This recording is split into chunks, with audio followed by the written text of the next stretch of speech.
രഞ്ജിത്ത്, പശ്ചിമേഷ്യയിൽ യുദ്ധസമാനമായ സാഹചര്യങ്ങൾ തന്നെ അതിലേക്ക് നീങ്ങുന്നു എന്ന് തന്നെ പറയേണ്ടിയിരിക്കുന്നു. കാരണം ഇസ്രായേൽ പലസ്തീൻ ഏറ്റുമുട്ടൽ ആരംഭിച്ച ശേഷം വീണ്ടും പശ്ചിമേഷ്യ സംഘർഷത്തിലേക്ക് മാറുന്നു. പ്രത്യേകിച്ച് അമേരിക്ക ഇറാന് മേൽ അധീശത്വം സ്ഥാപിക്കാനുള്ള നീക്കങ്ങളുമായി മുന്നോട്ട് പോകുന്നു. അതിൽ ഏറ്റവും പ്രധാനപ്പെട്ട കാര്യം അമേരിക്കയുടെ കപ്പൽ പട ഇറാന് സമീപം നിലയുറപ്പിച്ചിരിക്കുകയാണ്. എബ്രഹാം ലിങ്കൺ എന്ന വിമാന വാഹിനി കപ്പൽ ഉൾപ്പെടെയുള്ള കപ്പൽ വ്യൂഹമാണ് അങ്ങനെ ഇറാന് സമീപം നിലയുറപ്പിച്ചിരിക്കുന്നത്. ഏത് സമയവും ഒരു യുദ്ധാന്തരീക്ഷം അല്ലെങ്കിൽ യുദ്ധത്തിലേക്ക് കാര്യങ്ങൾ പോകാമെന്ന സാഹചര്യം നിലനിൽക്കുന്നു. ഇറാനാകട്ടെ അമേരിക്കൻ ഭീഷണിക്ക് മുന്നിൽ മുട്ടുമടക്കുന്നില്ല. അറബ് രാജ്യങ്ങൾ ഒന്നടങ്കം ഇത്തരത്തിൽ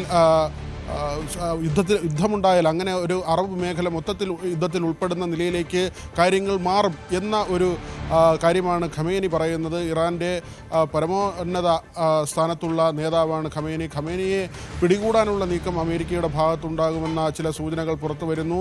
ഇങ്ങനെയൊക്കെ നിലനിൽക്കുമ്പോഴാണ് ഒരു യുദ്ധസമാനമായ സാഹചര്യത്തിലേക്ക് ഇന്ത്യയുമായി ബന്ധപ്പെട്ടും ചില നീക്കങ്ങൾ അമേരിക്ക നടത്തുന്നുണ്ട്. നേരത്തെ റഷ്യയിൽ നിന്ന് ഇന്ത്യ എണ്ണ വാങ്ങിയിരുന്നു. അത് കുറയ്ക്കണമെന്ന് അമേരിക്ക ആവശ്യപ്പെട്ടു. അതിന് വഴങ്ങാത്തതിനെ തുടർന്നാണ് താരിഫിൽ വലിയ വർധന ഉണ്ടാക്കിയത്. ഇപ്പോൾ അമേരിക്ക ഇന്ത്യയോട് ആവശ്യപ്പെട്ടിരിക്കുന്നത് വെനസ്വേലയിൽ നിന്ന് എണ്ണ വാങ്ങണമെന്നതായിരുന്നു. റഷ്യയിൽ നിന്നുള്ള എണ്ണ ഇറക്കുമതി ഇന്ത്യ കുറച്ചതോടുകൂടി തന്നെ ഇറാനിൽ നിന്ന് കൂടുതലായി എണ്ണ വാങ്ങുന്ന നിലയിലേക്ക് ഇന്ത്യ മാറിയിരുന്നു. അത് സ്വാഭാവികമായും അമേരിക്കയെ അലോസരപ്പെടുത്തുന്ന കാര്യമാണ്. വെനസ്വേലൻ പ്രസിഡന്റിനെ തടങ്കലിലേക്ക് മാറ്റുന്ന സാഹചര്യം നേരത്തെ ഉണ്ടായി. അമേരിക്ക അദ്ദേഹത്തെ പിടികൂടുന്ന ഒരു നിലയുണ്ടായി. ഇപ്പോൾ വെനസ്വേലയുടെ പൂർണ്ണമായ നിയന്ത്രണം അമേരിക്കയുടെ കൈകളിലാണ്. അമേരിക്ക താല്പര്യപ്പെടുന്ന പ്രകാരമാണ് വെനസ്വേലയിൽ ഭരണം നടക്കുന്നത്. അതുകൊണ്ട് തന്നെ ഇന്ത്യ ഇനി എണ്ണ ഇറക്കുമതി ചെയ്യേണ്ടത് വെനസ്വേലയിൽ നിന്ന് ആവണം എന്നൊരു നിർദ്ദേശം അമേരിക്ക വെച്ചിട്ടുണ്ട്. ഇന്ത്യ ഇതുവരെ അതിനോട് പ്രതികരിച്ചിട്ടില്ല. ഈ തരത്തിൽ ആഗോളതലത്തിൽ തന്നെ വലിയ പ്രത്യാഘാതങ്ങൾ ഉണ്ടാക്കുന്ന അല്ലെങ്കിൽ നയതന്ത്രപരമായി ചില തീരുമാനങ്ങൾ വേണ്ടിവരുന്ന നിലയിലേക്ക് കാര്യങ്ങൾ പോവുകയാണ്. മാത്രമല്ല ഇറാനാകട്ടെ അവർ സൈനിക അഭ്യാസം നടത്താനുള്ള തീരുമാനത്തിലാണ്.